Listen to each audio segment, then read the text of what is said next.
ಹ್ಮ್. ಪುರಂದರದಾಸರು ಒಂದು ಜೋಗುಳ ಪದವನ್ನು ರಚಿಸಿದ್ದಾರೆ. ಕೃಷ್ಣನನ್ನ ಮಲಗಿಸು ಬಾ ಅಂತ ಹೇಳಿ ಆ ಗೋಪಿಯನ್ನ ಕರೆಯುವಂಥ ಒಂದು ಹಾಡಿನಲ್ಲಿ ಪ್ರತಿಯೊಂದು ನುಡಿಗಳಲ್ಲೂ ದಶಾವತಾರದ ವರ್ಣನೆಗಳನ್ನು ಮಾಡುತ್ತಾ ಅತ್ಯಂತ ಅದ್ಭುತವಾಗಿ ಈ ಒಂದು ಕೃತಿಯನ್ನು ರಚನೆ ಮಾಡಿದ್ದಾರೆ. ಆ ಕೃತಿಯನ್ನು ಹಾಡ್ತಾ ಇದ್ದೀನಿ.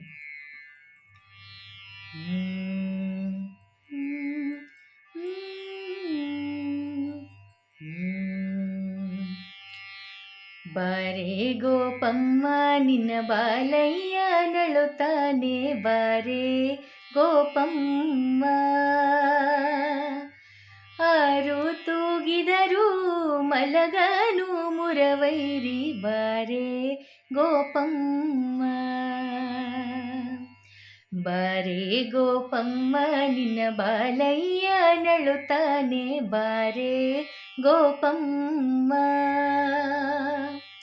ಆರು ತೂಗಿದರು ಮಲಗನು ಮುರವೈರಿ, ಬಾರೆ ಗೋಪಮ್ಮ. ನೀರೋಳು ಮುಳುಗಿ ಮೈ ವರಸೆಂದು ಅಳುತ್ತಾನೆ, ಬಾರೆ ಗೋಪಮ್ಮ. ಮೇರುವ ಹೊತ್ತು ಮೈ ಭಾರವೆಂದಳುತ್ತಾನೆ, ಬಾರೆ ಗೋಪಮ್ಮ. ಧರೆಯ ನೆಗಹಿ ತನ್ನ ದವಡೆ ನೊಂದಳುತ್ತಾನೆ, ಬಾರೆ ಗೋಪಮ್ಮ. ದುರುಳ ರಕ್ಕಸನ ಕರುಳ ಕಂಡಳುತ್ತಾನೆ, ಬಾರೆ ಗೋಪಮ್ಮ. ಬಾರೆ ಗೋಪಮ್ಮ ನಿನ್ನ ಬಾಲಯ್ಯ ನಳುತ್ತಾನೆ, ಬಾರೆ ಗೋಪಮ್ಮ. ಆರು ತೂಗಿದರು ಮಲಗನು ಮುರವೈರಿ, ಬಾರೆ ಗೋಪಮ್ಮ. ನೆಲವ ನಳೆದು ಪುಟ್ಟ ಚರಣ ನೊಂದಳುತ್ತಾನೆ, ಬಾರೆ ಗೋಪಮ್ಮ. ಛಲದಿಂದ ಕೊಡಲಿಯ ಪಿಡಿವೆನೆಂದಳುತ್ತಾನೆ, ಬಾರೆ ಗೋಪಮ್ಮ. ಬಲುಕ ಪೀಗಳ ಕಂಡು ಅಂಜಿಕೊಂಡಳುತ್ತಾನೆ, ಬಾರೆ ಗೋಪಮ್ಮ. ನಿಲುವಿನ ಬೆಣ್ಣೆ ಕೈ ನಿಲುಕದೆಂದಳುತ್ತಾನೆ, ಬಾರೆ ಗೋಪಮ್ಮ. ಬಾರೆ ಗೋಪಮ್ಮ ನಿನ್ನ ಬಾಲಯ್ಯ ನಳುತ್ತಾನೆ, ಬಾರೆ ಗೋಪಮ್ಮ.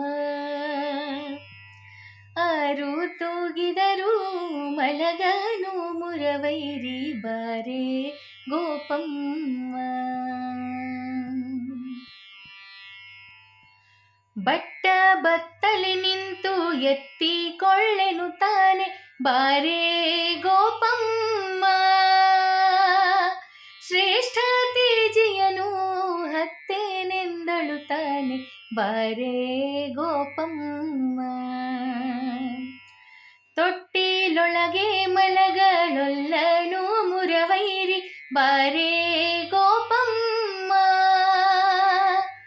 ಸೃಷ್ಟಿಯೊಳು ಪುರಂದರ ವಿಠಲ ಕರೆಯುತ್ತಾನೆ, ಬಾರೆ ಗೋಪಮ್ಮ. ಬಾರೆ ಗೋಪಮ್ಮ ನಿನ್ನ ಬಾಲಯ್ಯ ನಳುತ್ತಾನೆ, ಬಾರೆ ಗೋಪಮ್ಮ. ಆರು ತೂಗಿದರು ಮಲಗನು ಮುರವೈರಿ, ಬಾರೆ ಗೋಪಮ್ಮ.